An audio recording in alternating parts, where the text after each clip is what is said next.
Have you ever thought that maybe you're not that smart? Does everyone around you get things faster? What if I told you that maybe you actually have a higher IQ than you think?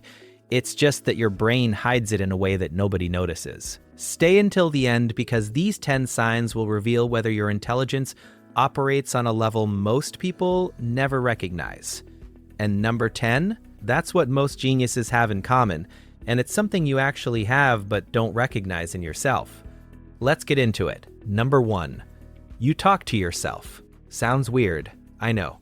But research from the University of Wisconsin showed that people who verbalize their thought process information faster and remember it longer, when you talk to yourself, you're literally training your own brain through complex reasoning. Many who would observe you from the side would say, "Look at this weirdo." But that's actually a sign of advanced thinking. Psychologists call this self-directed speech, and it has a very specific function in our thinking, and uses the left hemisphere of the brain. When you say your thoughts out loud, even quietly, you activate multiple neural pathways simultaneously. Your auditory center processes the sound, language centers organize the information, and the prefrontal cortex uses all of that for better decisions. It's like giving your brain real-time feedback. Einstein did it. Tesla did it. Many of the greatest minds in history talk to themselves while solving problems. And did anyone tell you that? Or did you maybe read it? I believe you didn't. So ask yourself why you didn't. So if you catch yourself mumbling while trying to figure something out, or quietly commenting on your thoughts while working on something complicated, that's not weird behavior. That's your smart brain optimizing its own performance and working on improvement. Number 2, you overthink everything. Do you replay conversations in your head for days? Do you question decisions you made a week ago? Do you imagine 50 different outcomes for situations that haven't even happened? Most people would call that anxiety. But here's what neurology says. That's actually analysis. Scientists call this metacognition, the ability to think about your own thinking. And that's one of the main characteristics of high intelligence. Your brain doesn't just process information, it processes how it processes information. You run simulations, explore possibilities, test hypotheses about human behavior and social dynamics before any of it even happens. Research published in the journal Neuroscience and Biobehavioral Reviews shows that people with higher IQs have a more active default mode network. That's the part of the brain that stays active even when you're not focused on a specific task. So when you're lying in bed going through every possible interpretation of something someone said 3 days ago, that's not weakness. That's your brain doing what smart brains do.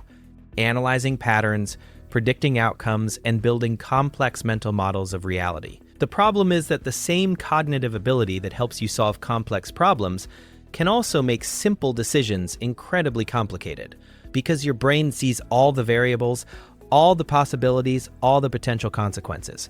Most people see a choice between A and B. You see a choice between A, B, and 17 variations of each, with cascading consequences you can't ignore. And when you think your brain isn't working, well, you're wrong. Your brain is always processing information. Number 3, you get bored easily. If you can't stand repetitive routines, if the mere thought of the same task over and over drives you crazy, it's not because you're lazy or lack discipline. It's because your dopamine system works differently. Highly intelligent people have what neurologists call a faster reward prediction system. Your brain learns patterns quickly, sometimes even too quickly. Once you figure out how something works, once you master a routine, your dopamine level drops, the challenge is gone, the novelty is worn out, and your brain immediately starts looking for the next complex problem to solve. That's why highly intelligent people often have problems in traditional educational systems or regular workplaces. Not because they can't do the work, but because once they understand the pattern, repetition becomes cognitively painful. Their brains crave novelty, complexity, and challenge. Simple tasks don't just bore them. They actually provide less neurochemical reward than someone with average intelligence would. Go back in time and remember if you had a friend from school who wasn't always active in class but grasped things really quickly. See, that's exactly what I just told you. Research from the National Institutes of Health shows that people with higher IQs need more cognitive stimulation to achieve the same level of satisfaction that others get from simpler activities. So if you're constantly seeking new information, new challenges, new ways of thinking, that's not restlessness. That's your intelligent brain seeking the stimulation needed for optimal functioning. Number 4, you constantly doubt yourself. Here's something that surprises most people. The smarter you are, the more you question your own abilities. You've probably heard of the Dunning-Kruger effect. It's a cognitive bias in which people with limited knowledge in a domain tend to overestimate their competence, while people with real expertise usually underestimate themselves. Why does this happen? Because intelligence brings awareness of complexity. The more you know about a topic, the more you realize how much you don't know. The more problems you solve, the more you recognize how many variables you might have missed. The deeper you think, the more you see the limitations of your own thinking. So if you often question whether you're smart enough, whether you really know what you're talking about, whether you're actually qualified for something you've been doing successfully for years, that's not classic imposter syndrome. That's your highly intelligent brain being acutely aware of the enormity of what you don't yet understand. And ironically, that awareness is itself a sign of intelligence. Studies show that people who achieve the highest scores on IQ tests significantly more often underestimate their performance than those with average scores. So your self-doubt might actually prove the very intelligence you're doubting. Number 5, you stay up late at night. Now comes the interesting part. Are you a night owl? Do your best ideas come after midnight? Does it seem like your brain wakes up just when everyone else is going to sleep? Research from the London School of Economics showed that people who like to stay up late usually achieve better results on intelligence tests than those who prefer early mornings.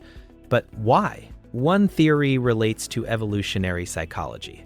Our ancestors who could adapt to non-traditional patterns, who could stay awake while others slept, who could think differently about time and schedules, had a survival advantage.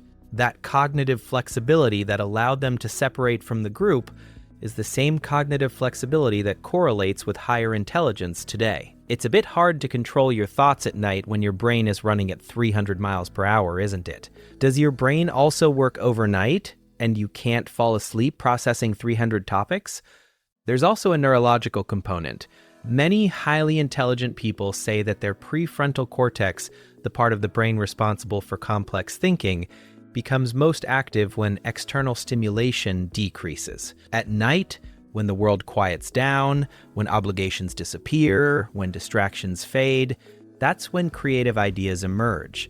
That's when deep thinking becomes possible. So if you've always felt guilty about not being a morning person, if you've tried and failed to become someone who jumps out of bed at dawn full of energy, maybe stop fighting against your brain's natural rhythm.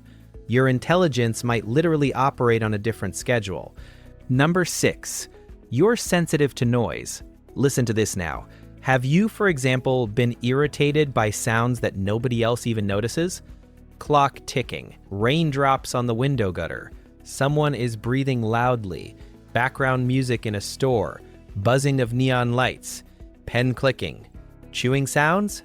Sound familiar? That's not oversensitivity or being difficult. That's enhanced sensory processing. Your brain absorbs significantly more data from the environment than the average person's brain. This helps you spot patterns faster, notice details others miss, and make connections that aren't obvious to everyone.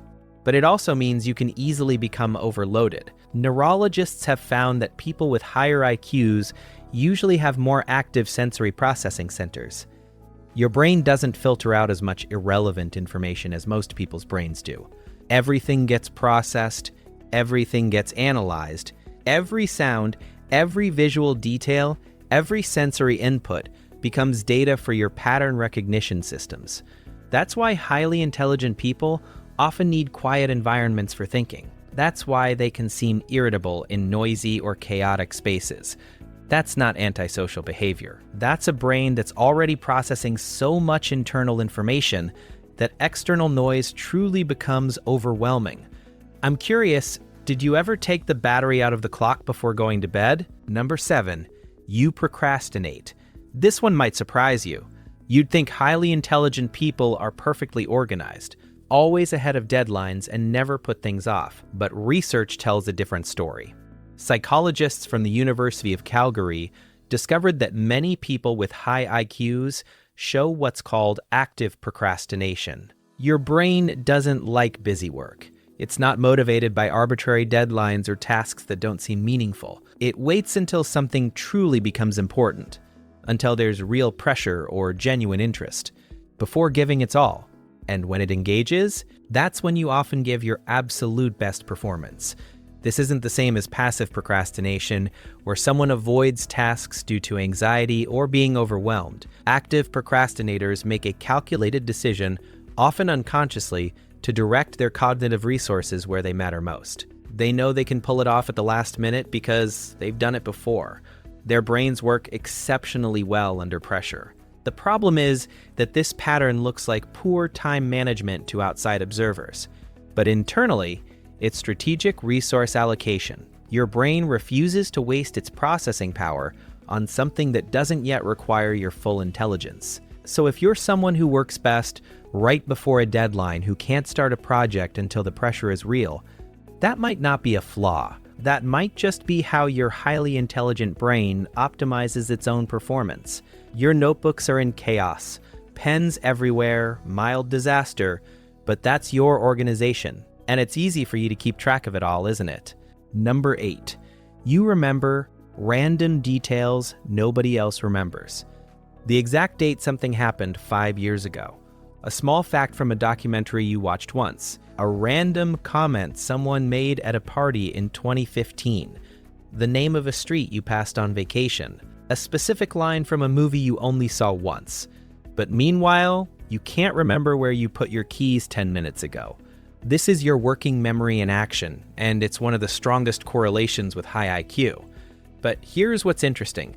Highly intelligent people don't necessarily have better memory for everything. They have exceptional memory for patterns, meanings, and unusual connections.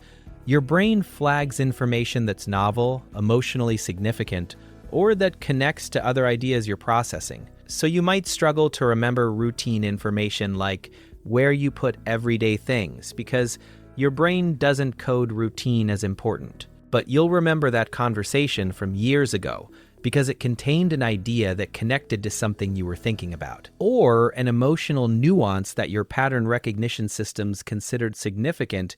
Studies show that people with higher IQs have more active hippocampus regions, which are crucial for forming and retrieving complex memories.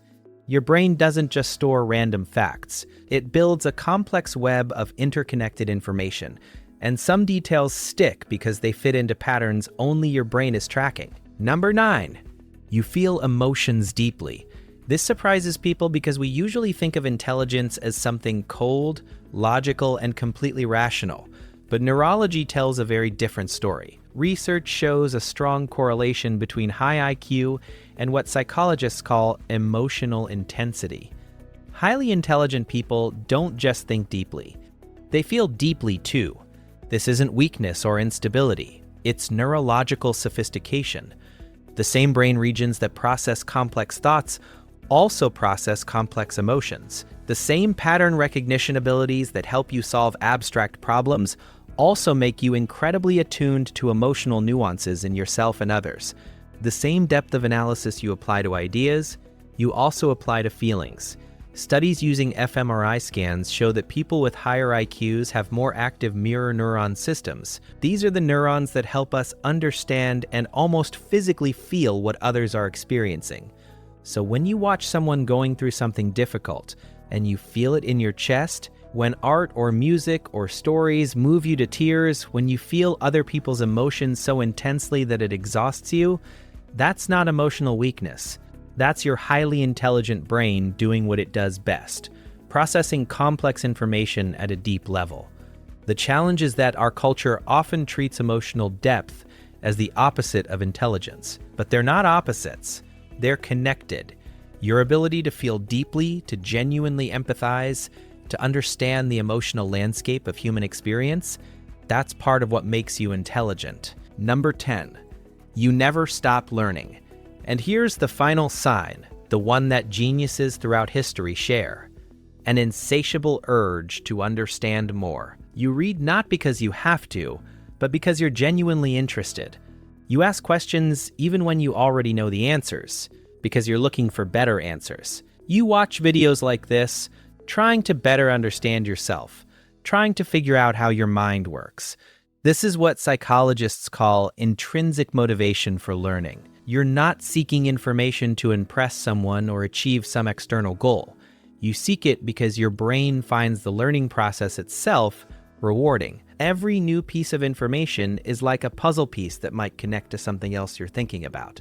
Every new perspective is a chance to update your mental models. Research by Carol Dweck from Stanford on the growth mindset shows that people with the highest levels of achievement aren't necessarily those who start out smartest. They're the ones who maintain curiosity, who treat their own intelligence as something that grows through effort and exploration. They're the ones who never stop asking questions, never stop reading, never stop trying to understand the world more deeply. So if you're watching this right now, trying to better understand yourself, trying to figure out if these patterns describe you, you know what? That curiosity alone, that drive to know yourself more clearly, puts you in the highest tier of intelligent minds. Because real intelligence isn't about having all the answers. It's about never running out of questions. Conclusion: being smart isn't about grades or test scores or how fast you can solve equations. It's about awareness, adaptability, curiosity, and depth of thought. It's about how your brain processes the world, not just what it knows about the world. So next time someone calls you too sensitive, too quiet, too analytical, too much in your own head, or too anything that makes you feel like you don't quite fit in, just smile, because that might be exactly what high intelligence looks like. It doesn't always look the way we expect. It doesn't announce itself loudly, but it's there, working beneath the surface, making connections, asking questions, and trying to understand this strange, beautiful, complicated experience of being human. If this opened your eyes, follow the channel. More psychology content is coming that I think you'll find equally fascinating about how your mind works. See you in the next video.